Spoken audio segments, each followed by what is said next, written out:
Welcome to Brain Vision. So here on this problem we are given that a bullet is fired horizontally into a vertical bar, as you can see here, with a velocity of 1000 feet per second, and the mass of the bullet is 2 oz, which can also be written as 2 over 16 pound.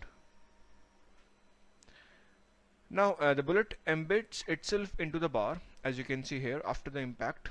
Now we have to calculate the angular velocity of the pendulum immediately after the impact, and we have to neglect the mass of the bar and the mass of the pendulum.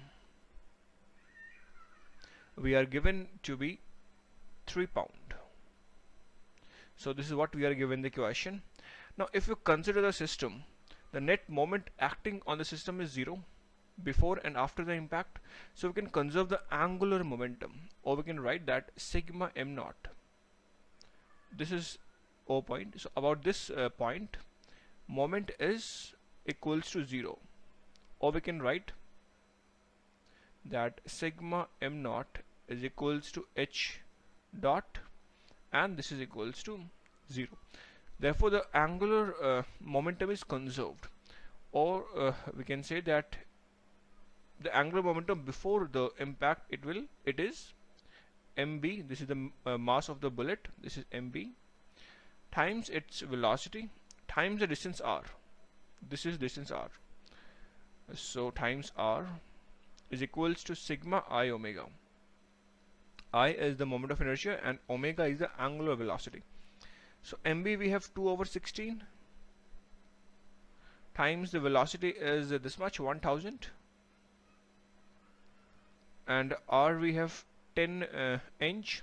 So let me convert into feet. So 10 over 12 feet is equals to, now here we will take the angular momentum of the ball and the bullet. So it would be I1 omega 1 plus I2 omega 2, where I1 is the moment of inertia for the bullet, so it would be mr square. So m is 2 over 16, r is means 10 over 12 and it's squared.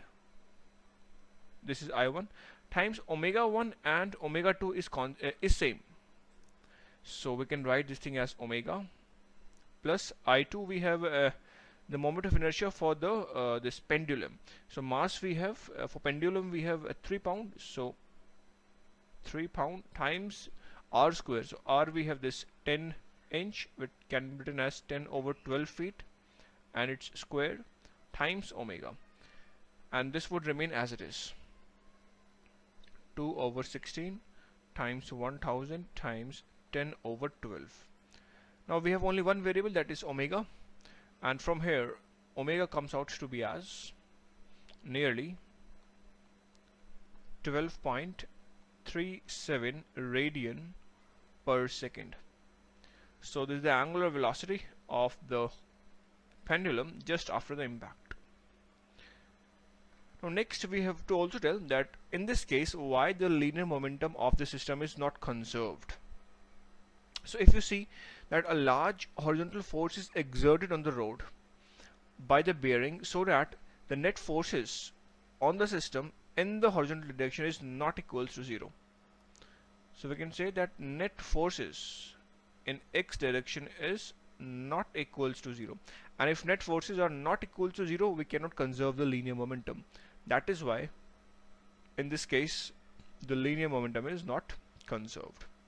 So this was the solution for the given problem. I hope you have understood the problem. Thank you.